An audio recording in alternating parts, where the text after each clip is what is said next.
Yang satu namanya Abu Lubabah, yang satu namanya Abu Dahdah. Abu Lubabah punya pohon korma satu-satunya dan itu subur banget pohon kormanya, tumbuh di sebelah rumah anak yatim. Sehingga dia agak miring sedikit pohon kormanya dan tumbuh di sebelah rumah anak yatim. Zaman dulu rumah orang Arab kalau orang miskin mah tidak ada atap. Jadi terbuka gitu atap langit. Karena pohon kurmanya rindang, sehingga kalau buah-buah kurma itu jatuh, ada juga yang jatuh ke dalam rumah anak yatim. Dan anak yatim itu ketika ada yang jatuh ke dalam rumahnya, namanya anak kecil, diambil jadi cemilan. Jadi kalau anak sekarang permen, dulu mah korma, makan sama anak yatim. Abu Lubabah tahu ternyata buah kormanya ada yang dimakan sama anak yatim yang jatuh ke dalam rumah mereka. Akhirnya Abu Lubabah mengadu kepada Rasulullah, ngelaporin anak yatim. Ya Rasulullah, itu anak-anak pada ngambil korma saya dan saya nggak rela. Dipanggil, Rasulullah nggak tahu kalau itu anak yatim. Ketika dipanggil menghadap ke Rasul, ditanya kenapa kalian makan? Oh, kami kira kami punya hak di situ, soalnya kami anak yatim. Baru Rasulullah tahu ternyata itu anak yatim. Langsung Nabi mengatakan kepada Abu Lubabah, ya Abu Lubabah, maukah kamu punya pohon kurma di surga? Gimana caranya ya Rasulullah? Wakafkanlah pohon itu kepada anak yatim, maka Allah akan menggantikan untuk kamu satu pohon kurma di surga yang kalau kamu berjalan di bawah naungannya 100 tahun, kamu belum keluar dari naungannya. 100 tahun jalan di bawah pohon itu belum keluar dari bayang-bayang naungan pohon tersebut. Saking rindang dan besarnya pohon di surga. Mau gak kamu dapat pohon kurma di surga dengan wakaf pohon kurma di dunia? Apa kata Abu Lubabah? Ya Rasulullah, itu satu-satunya harta yang saya punya. Bahasa halus dari menolak, gak mau. Rasulullah juga tidak marah, tidak memaksa. La ikraha fiddin. Lagi pula bagaimanapun Abu Lubabah ini ahlu Badar loh. Ikut, dia veteran Badar. Yang Allah sudah mengatakan lakukan apa yang kalian suka, Allah maafin. Ya Rasulullah, itu pohon kurma satu-satunya yang saya punya. Oh ya sudah, udah pulang aja. Begitu Abu Lubabah dan anak yatim pulang, Abu Dahdah datang. Abu Dahdah bilang, ya Rasulullah, saya tadi nguping mendengar percakapan engkau dengan Abu Lubabah. By the way, kalau bahasa kita ya, by the way, kalau saya yang melakukan itu, saya dapat nggak apa yang engkau janjikan di akhirat? Kata Nabi, tentu. Kamu dapat apa yang Allah janjikan. Oh ya, assalamualaikum, waalaikumsalam. Pergi dia, ngejar Abu Lubabah. Ya Abu Lubabah, ya Abu Lubabah. Abu Lubabah menoleh ke belakang. Ada apa ya Abu Dahdah? Kata Abu Dahdah, ya Abu Lubabah, kamu tahu nggak kebun kurma milik saya di Madinah? Kata Abu Lubabah, siapa yang tidak tahu kebun kurma milik Abu Dahdah? Di dalamnya ada 600 pohon kurma. Mata airnya jernih mengalir terus menerus. Bahkan ada vilanya di dalam, luas sekali. Kebun kurma yang paling subur, kualitas kurma terbaik di kota Madinah. Siapa yang nggak tahu? Memangnya kenapa? Kata Abu Dahdah, mau nggak kita tukaran? Tapi tukaran bahasa Indonesia ya, bukan bahasa Jawa. Kalau bahasa Jawa tukaran berantem. Mau nggak kita barter nih? Tukar guling. Kamu kasih pohon kurma kamu yang di sebelah rumah anak yatim ke saya, nanti saya kasih kebun saya untuk kamu dengan 600 pohon kurma. Ditukar. Kata Abu Lubabah, cius kata kita mah. Beneran ini mah? Kata Abu Dahdah, bener. Oh boleh kalau gitu. Tadi ditawarkan surga, Abu Lubabah bilang itu harta satu-satunya yang saya miliki. Sekarang ditawarkan 600 pohon kurma Abu Dahdah, dia langsung mengatakan deal, setuju. Udah akad setuju. Kemudian Abu Dahdah datang ke pohon kurma tadi, bertemu dengan anak yatim dan mengatakan, wahai anak-anakku, mulai sekarang pohon ini milik kalian, makanlah sesuka kalian. Lalu Abu Dahdah membawa Abu Lubabah pulang ke kebunnya, dan di kebun itu dia melihat istrinya sedang mengumpulkan buah-buah kurma yang jatuh ke tanah bersama anaknya Abu Dahdah. Abu Dahdah berkata, wahai istriku, wahai anakku, keluarlah dari kebun ini. Istrinya bertanya, kenapa ya Abu Dahdah? Kebun ini sudah saya jual. Berapa kamu jual? Kepada siapa kamu menjualnya? Kata Abu Dahdah, saya menjualnya kepada Allah dan Allah membayarnya dengan surga yang lebih baik daripada dunia. Apa kata istrinya? Rabahta ya Abu Dahdah, itu baru untung wahai Abu Dahdah, itu baru untung. Keluar istrinya. Gak minta talak ya. Wah, ceraikan saya hari ini juga. Pulangkan saya ke rumah orang tua saya. Enggak. Ini istri yang soleha. Akhirat lebih dia cintai daripada dunia. Sehingga istrinya mensupport. Dia mengikuti kata-kata suaminya. Itu baru untung wahai Abu Dahda. Barakallah Abu Dahda, barakallah.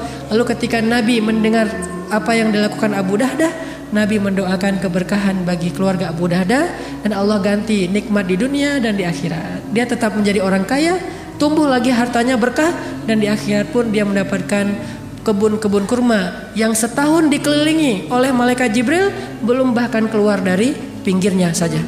Jadi pagarnya aja belum keluar, apalagi belum masuk ke pagarnya, apalagi sampai ke dalam pohon kebun kurmanya. Ini luasnya kebun kurma Abu Dahda di dalam surga. Begitu mereka beramal menggunakan akad akhirat. Kuitansinya itu akhirat, yang tanda tangan Allah. Jadi buat kuitansi amal kita itu bukan hanya kuitansi yang ditandatangani oleh manusia, tapi buat kuitansi dalam tanda petik yang ditandatangani oleh Allah. Nih akad saya, nih dengan Allah akadnya. Kalau kita berakad dengan Allah, gak mungkin rugi. Tijaratun lan tabur. Gak mungkin rugi berakad dengan Allah. Gak ada, ini tanda tangannya salah nih, gak sama antara satu kuitansi dengan kuitansi yang lain. Gak ada yang kayak gituan. Allah yang menjadi saksi. Sehingga kalau kita berakad untuk Allah Subhanahu wa taala, idzan la yudayyi'akallah. Allah gak akan mengecewakan kamu. Ini kisah yang bagi saya luar biasa. Benar-benar terngiang-ngiang, kok bisa Abu Dahdah merelakan 600 pohon korma. Dan satu pohon korma itu Bapak Ibu kalau kita hitung, kalau sekali panen rata-rata satu pohon korma itu menghasilkan sekitar 50, paling sedikit 50 kg korma. Bahkan bisa sampai 100 sampai 150 kg korma. Satu pohon korma 100 kg. Dan kalau kormanya korma terbaik di atas ajwa, harganya 1 kilonya itu sekitar 300 real. Hampir 1 juta 1 kilo. Jadi satu pohon kurma sekali panen menghasilkan 50 juta. Bayangin 600 pohon kurma. 600 pohon kurma. Miliaran itu sekali panen. 6 bulan sekali panen. Miliaran. Dihadiahkan dan dia gak punya apa-apa karena dia yakin di akhirat lebih baik dan gak ada rasa kecewa, sedih atau kehilangan. Biasa aja. Istrinya pun menganggap bahwa kehilangan miliaran tapi Allah ganti yang lebih baik di akhirat. Ini iman. Susah bisa seperti ini. Tapi kalau bisa sedikit saja mirip dengan ini, kita akan punya amalan-amalan yang jauh lebih baik daripada hanya berakad dengan kuitansi manusia.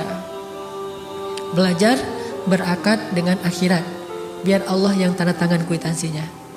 Allah yang jadi saksi, malaikat yang jadi saksi. Kemudian la yudayyi'akallah. Gak mungkin kita akan kecewa. Ada lagi kalimat dari seorang imam para ulama, yaitu Imam Hasan Al-Basri, tabi'in, bahkan disebut dengan istilah imamnya para tabi'in. Kan tabi'in ini ada beberapa tokoh tabi'in yang terkenal. Ada sebaik-baik tabi'in adalah Uwais Al-Qarani. Kemudian pemimpin para tabi'in itu Ibnul Musayyib, Sa'id Ibnul Musayyib atau Musayyab, dan Hasan Al-Basri imam dalam kebijaksanaan. Apa kata Imam Hasan Al-Basri? Dunia dan akhirat itu seperti timur dan barat, dan kita berada di tengah-tengah. Dunia dan akhirat seperti timur dan barat, dan kita berada di tengah-tengah. Ketika kita condong ke timur, maka kita menjauh dari barat. Ketika kita condong ke barat, berarti kita menjauh dari timur. Gak mungkin kita condong kedua-duanya sekaligus. Itu dalam urusan hati.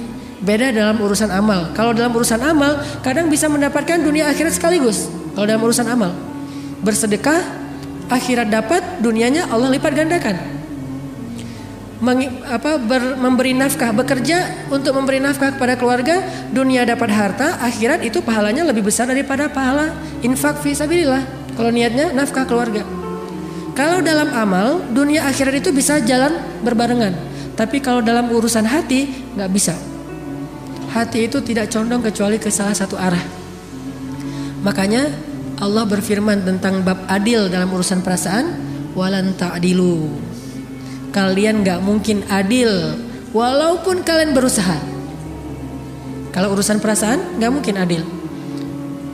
Bahkan Nabi ketika ditanya siapa orang yang paling engkau cintai, kata Nabi Aisyah.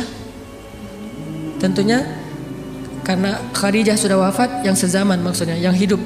Siapa orang yang paling engkau cintai di antara yang hidup? Aisyah, kata Rasulullah.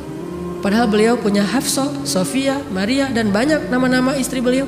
Tapi tetap kalau cinta, Aisyah yang paling dicintai. Tapi kalau nafkah, adil di antara semuanya. Sehingga setelah Nabi membagi-bagi nafkah kepada semua istri beliau, beliau mengangkat kedua tangannya mengatakan, ya Allah, inilah yang saya mampu adil. Maafkanlah saya jika ada yang saya tidak mampu adil, yaitu perasaan. Begitu juga urusan dunia akhirat, gak mungkin adil. Saya mah mencintai dunia dan akhirat itu proporsional, gak bisa. Kalau kita condong ke dunia, berarti kita menjauh dari akhirat. Ini kalau hati. Kalau condong ke akhirat, berarti menjauh dari dunia. Sehingga seorang Ali bin Abi Thalib ketika dia menjadi khalifah yang keempat, dia mengatakan, ya dunia, talaqtuki salas. Wahai dunia, aku telah mentalak kamu dengan talak 3. Gak ada jalan untuk rujuk buat kita. Jadi gak usah goda-godain saya. Kita udah gak bisa rujuk. Kecuali kamu nikah dulu, muter-muter, setelah itu dicerain baru datang ke saya lagi. Susah. Ya dunia, talaqtuki salas. Wahai dunia, saya sudah mentalak kamu dengan talak 3. Artinya talak bila rujuk. Talak yang tidak bisa lagi rujuk. Ini urusan hati. Apakah kemudian setelah itu Ali gak makan? Makan. Tapi makannya pakai mulut, bukan pakai hati. Jadi jangan makan hati. Makannya pakai mulut, makan kebutuhan. Pakai kendaraan pakai. Pakai pakaian pakai. Punya tempat tinggal punya. Bahkan punya pembantu punya, karena itu kebutuhan untuk keluarganya. Istrinya punya banyak anak. Anak dari Fatimah, ditambah lagi setelah Fatimah wafat nikah dengan Asma bintu Umais, punya anak juga.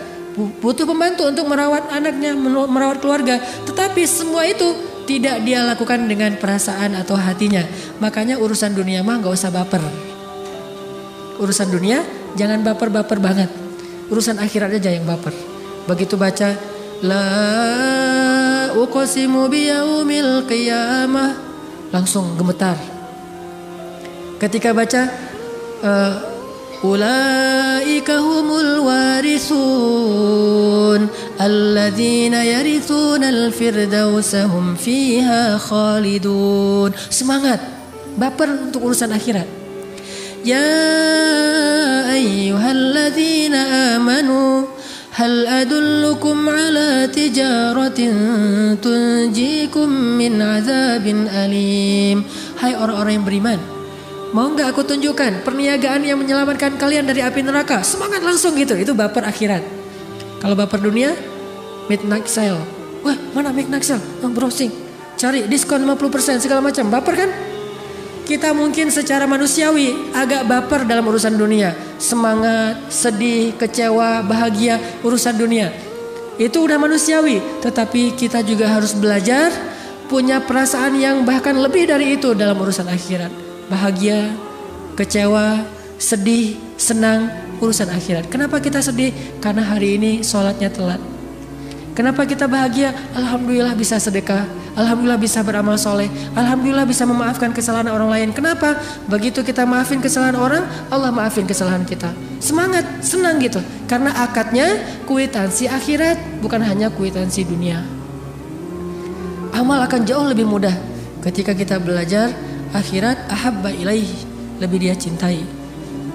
Kalla bal tuhibbunal ajilah wa tadharunal akhirah, kata Allah tadi di Al-Qiyamah.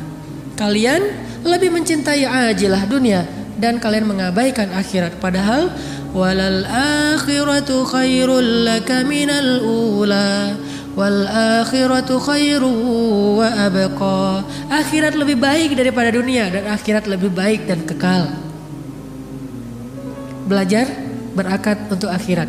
Belajar mencintai akhirat lebih daripada dunia. Ada lagi kisah yang luar biasa juga yang saya pernah baca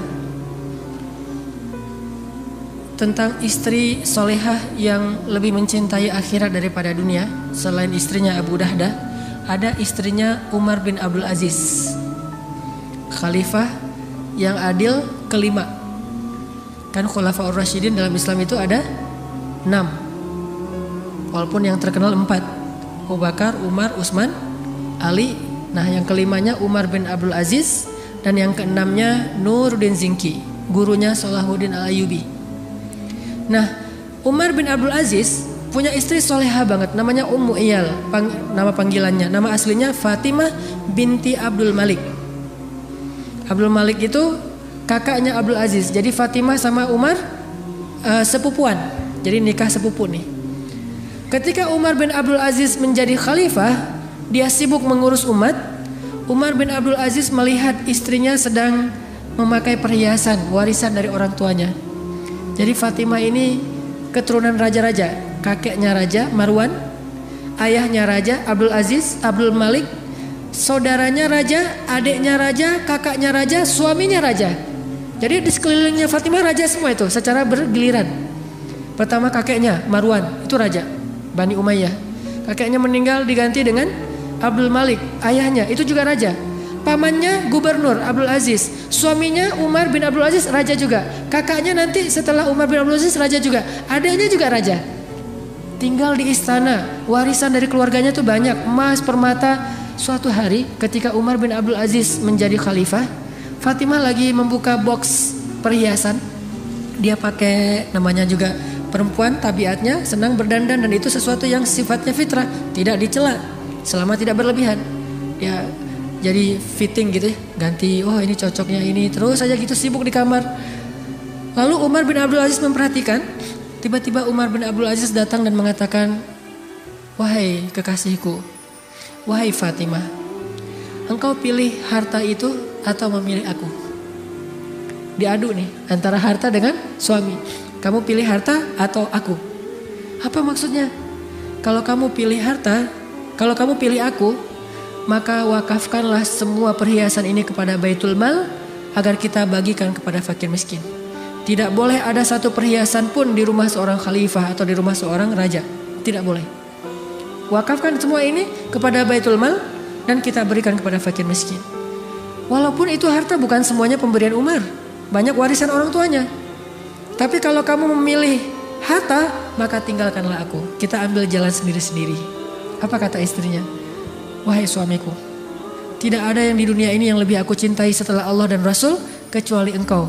Sam'an wa ta'atan, sami'na wa ata'na. Diambil semuanya, masih ada di bawah tempat tidur. Oh ternyata masih ada lagi, kumpulin semuanya, nginfakin, wakaf ke Baitul Mal. Sejak saat itu mereka jatuh miskin dan tidak punya apa-apa di rumah.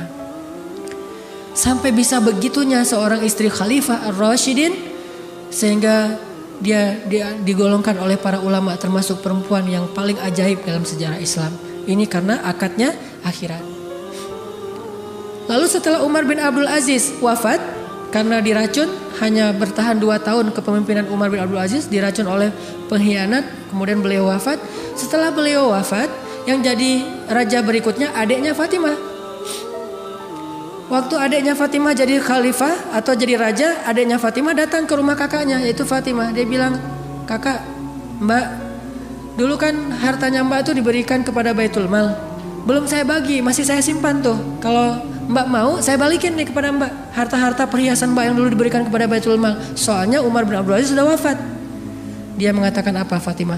Ma'azallah. Dia mengeluarkan air mata, dia nangis. Ma'azallah. Saya tidak mencari akhirat karena Umar bin Abdul Aziz. Saya mencari akhirat karena Allah Subhanahu wa taala. Kalau saya menyembah Umar bin Abdul Aziz, sesungguhnya Umar Abdul Aziz telah wafat. Tapi kalau saya menyembah Allah, Allah hayyun la yamut, maha hidup dan tidak wafat. Gak mau dibalikin lagi. Ini cinta terhadap akhiratnya yang dia bangun untuk mencintai pasangannya, mencintai manusia, mencintai siapapun karena dia cinta kepada Allah dan meyakini akhirat lebih baik daripada dunia. Memang ajaib. Kalau kita nggak bisa persis kayak gitu, minimal kita belajar semangat seperti itu. Mungkin untuk bisa niru sahabat tabi'in sampai ke sekelas ini butuh waktu buat kita. Tetapi bukan berarti tidak perlu menyemangati diri kita untuk mengikuti mereka, walaupun hanya 1% saja. Atau mungkin dari sekian urusan kita, dari 10 urusan kita, 7 diantaranya kita berakad dengan dunia, 3 diantaranya kita berakad dengan akhirat. Jangan sampai akhirat tidak dilibatkan sama sekali dalam hidup kita. Karena kalau akhirat tidak dilibatkan dalam urusan kita, nanti di akhirat kita menjadi orang yang paling miskin dan merugi. Kemana semua ini? Udah dibayar kan di dunia? Kemana semua amal-amal saya? Kan sudah dibayar di dunia. Maka menangislah seperti Abdurrahman bin Auf menangis karena dia takut amal-amal solehnya yang sedikit sudah Allah bayar di dunia sehingga tidak ada lagi jatah di akhirat. Terakhir saya ingin sharing tentang sedikit saja gambaran akhirat. Membahas akhirat ini Bapak Ibu panjang sekali. Kita butuh taklim sampai beberapa pertemuan karena adegan akhirat itu banyak. Kita ngebahas dunia aja nggak habis-habis, apalagi ngebahas akhirat. Dunia cuma 60 tahun, akhirat selama-lamanya. Jadi kalau dunia aja nggak cukup waktu untuk kita bicarakan, apalagi akhirat. Satu saja adegan di akhirat tentang orang yang terakhir masuk surga. Ternyata kalau kita baca hadis tentang orang paling terakhir masuk surga, kita lihat dari grammarnya, ternyata orang yang paling terakhir masuk surga itu cowok, laki-laki, bukan perempuan. Berarti perempuan duluan. Yang paling terakhir masuk surga, laki-laki. Dan di belakang laki-laki ini tidak ada lagi orang yang bisa masuk surga. Berarti dia paling lama di neraka, kemudian dikeluarkan setelah dosa-dosanya sudah dibakar, diazab, maka dia masuk surga. Yang tersisa di neraka berarti kekal selama-lamanya di neraka. Ini antrian paling belakang nih. Mungkin bisa dibilang tidak punya amal soleh apapun di dunia kecuali hanya kalimat asyhadu alla ilaha illallah wa asyhadu anna muhammadar rasulullah. Enggak sholat, enggak puasa, enggak haji, enggak baca Quran, enggak ngapa-ngapain. Kalau perempuan mungkin enggak berhijab, banyak berbuat dosa, mungkin berzina, mungkin minum khamar, mungkin membunuh dan seterusnya. Cuman di hatinya masih ada la ilaha illallah muhammadar rasulullah. Cuma itu satu-satunya kebaikan dia, yang lain enggak ada. Sehingga diazab dulu dengan hisab dari Allah. Dia paling belakang masuk surganya. Begitu dia dikeluarkan dari api neraka, tubuhnya semuanya bekas-bekas luka dan udah rusak tubuhnya, rusak dihidupkan lagi, mati dihidupkan lagi, terus saja kayak gitu selama mungkin ribuan tahun di neraka. Begitu dia keluar dari api neraka, kemudian dia diberikan kesempatan untuk membersihkan diri di 2 telaga. Di telaga pertama dia mandi. Setelah dia mandi, tubuhnya berubah langsung. Tingginya setinggi Adam. Bapak Ibu tahu tingginya Nabi Adam berapa? 80 hasta. Dan ini 1 hasta, kurang lebih setengah meter. Berarti 80 hasta itu 40 meter. Itu tingginya Adam. Dan Nabi mengatakan manusia diciptakan dengan fisik terbaik, yaitu fisik Adam. Jadi yang ideal itu tinggi mah 40 meter, bukan 2 meter. 2 meter pemain basket gaya gitu ya. Ternyata yang lebih keren itu 40 meter, 35 sampai 40 meter. Jadi kalau kita ketemu Nabi Adam, mungkin gak sengaja nginjak kita, nih ada apa sih? Ternyata ada kita di bawah kakinya. Saking besarnya Nabi Adam dan kita kayak ngeliat raksasa. Tingginya setinggi Adam. Wajahnya seperti Yusuf. Gimana wajah Yusuf? Tahu Zayn Malik yang anak-anak, yang cewek-cewek? Gak tahu ya, artis atau Justin Bieber? Gak ada apa-apanya dibandingkan dengan Yusuf. Orang kalau ngelihat Justin Bieber mungkin cuma melongo doang gitu. Tapi kalau ngelihat Yusuf sampai mengiris tangan pun gak berasa. Jadi zaman dulu mah kalau misalnya mau operasi atau bedah gak usah pakai bius, lihat aja wajah Yusuf langsung bedah. Ada luka, oh ini harus dibius dulu, jangan, panggil aja Yusuf. Pas Yusuf keluar, sampai selesai dijahit kok gak berasa ya, karena ngelihat wajah Yusuf. Ini gantengnya tuh ganteng mukjizat, bukan ganteng normal. Sampai orang mengiris tangan di surat Yusuf disebutkan gak berasa saking takjubnya dengan gantengnya Yusuf. Ini orang terakhir masuk surga ya, gak tahu gimana yang pertama. Tingginya setinggi Adam, wajahnya seperti Yusuf, kekuatannya seperti Musa. Gimana kekuatan Musa? Dorong orang gak sengaja mati. Kan yang di Mesir ada orang Kipti berantem sama orang Yahudi, orang Bani Israel. Terus Musa diginiin doang, kamu jangan kayak gitu, mati kelopak-kelopak, hilang. Oh kenapa kamu KO? Di ronde pertama udah KO. Belum ditonjok, belum diapa-apain, cuma didorong aja. Musa juga heran, loh kenapa dia mati? Ini kalau kita tahu Mike Tyson dengan tinjunya atau Muhammad Ali, Musa di atasnya. Kalau ini udah telak mukul. Kalau Musa nggak mukul, cuma digituin doang. Terus ada malaikat datang berwujud manusia, ditonjok sama Musa, buta matanya. Malaikat naik ke langit, ya Allah mata saya buta. Kenapa dipukul sama Musa? Akhirnya Allah kembalikan, balik lagi ke bumi. Ya Musa, saya malaikat. Oh kirain pencuri, mau ditonjok lagi sama Musa. kekuatannya seperti Musa. Dan terkenal Musa itu nabi yang sangat kuat. Kalau Sulaiman kekuasaan, kalau Musa itu fisik. Jadi premannya para nabi itu Musa. Kekuatan fisiknya di atas rata-rata. Tingginya seperti Adam, wajahnya seperti Yusuf, kekuatannya seperti Musa, dan akhlaknya seperti Rasulullah Sallallahu Alaihi Wasallam. Tidak ada yang lebih baik daripada akhlak Nabi Muhammad Sallallahu Alaihi Wasallam. Ini orang terakhir masuk surga nih. Mandi dia. Begitu selesai mandi, fisiknya udah bersih, nggak ada lagi bekas neraka sama sekali. Lalu dia berwudu di telaga kedua. Ketika dia usapkan rambutnya dengan berwudu, sejak saat itu rambutnya tidak lagi kusut selama-lamanya. Dan by the way lagi, rambutnya segini. Rambut cowok 2016. Panjang, ikal segini. Kemudian bahkan sekarang janggut itu jadi tren juga. Jadi ada tren janggut dengan rambut panjang itu 2016 dan mungkin 2017 masih seperti itu trennya.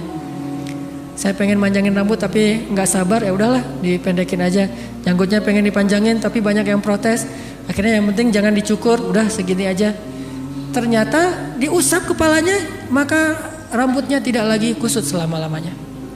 Setelah itu dia dihadapkan ke pintu surga. Ketika dia berada di gerbang surga, dia melihat surga sudah penuh. Semua sudah ada pemiliknya. Ini sertifikat punya si fulan. Ini punya si fulan. Udah ada labelnya, udah ada spanduknya masing-masing surga. Ini surganya fulan, ini surganya fulan. Dia berkata kepada Allah, "Ya Rabbi, mana surga saya? Ini semua surga sudah penuh." Lalu Allah menunjukkan sebuah surga dan Allah belum mengatakan itu punya siapa. Tiba-tiba dia melihat ada surga yang indah sekali, sebesar kerajaan bumi. Dia mengatakan, "Ya Allah, boleh enggak saya masuk ke dalam surga itu walaupun cuma di halamannya saja, bukan ke dalam istananya?" Kata Allah, "Nanti kalau kamu sudah berada di sana, kamu akan minta yang lain?" Kata dia, "Enggak ya Allah, itu mah saya satu aja. Yang penting bisa berada di halaman surga cukup. Enggak perlu juga punya istana-istana." Saking indahnya surga.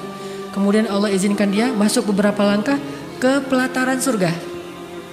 Ketika dia berada di pelataran surga, dia melihat indahnya surga yang luar biasa. Dia keliling-keliling, dia lihat indah sekali. Dia mengatakan, "Ya Allah, ini surga siapa?" Kata Allah, "Itu surgamu wahai hambaku.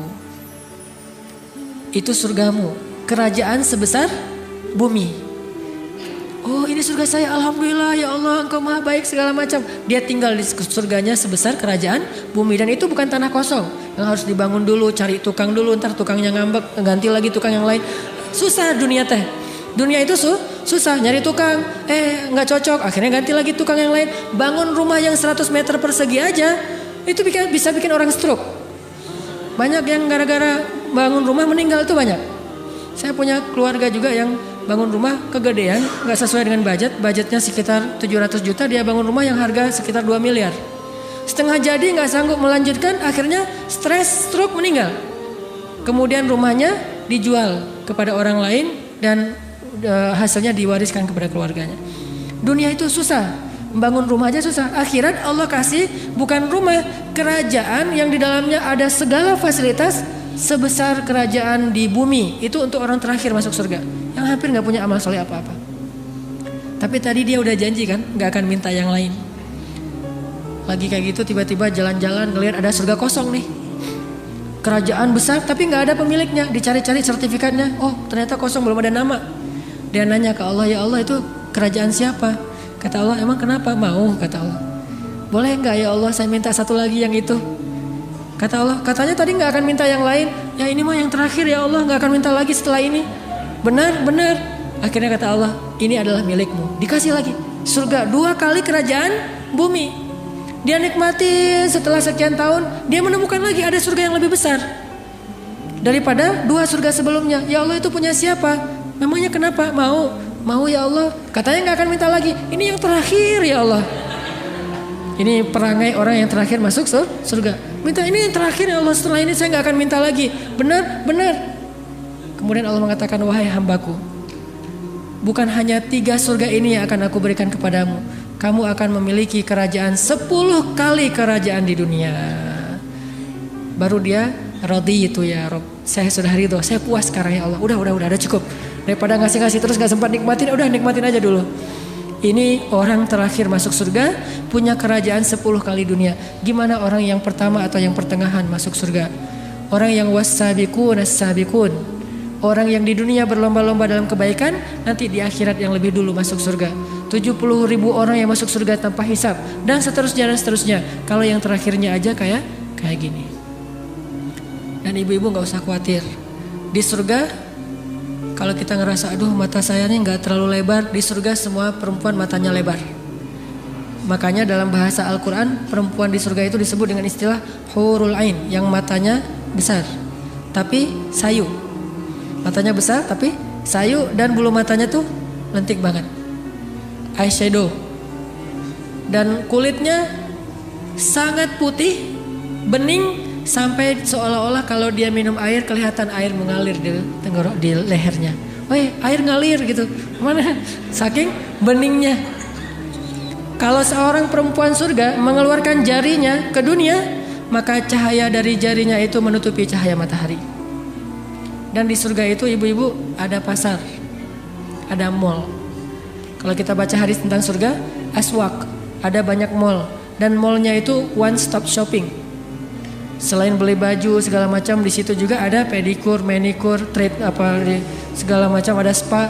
Sehingga disebutkan dalam hadis seorang perempuan yang masuk ke dalam pasar, lalu dia keluar dari pasar, ketika dia keluar dia lebih cantik daripada sebelum dia masuk ke pasar. Artinya di pasar itu didandanin habis-habisan. Dia dikasih hullah. Hullah itu gaun. Gaun 70 lapis, dan setiap lapisnya punya warna yang berbeda dengan warna yang lain.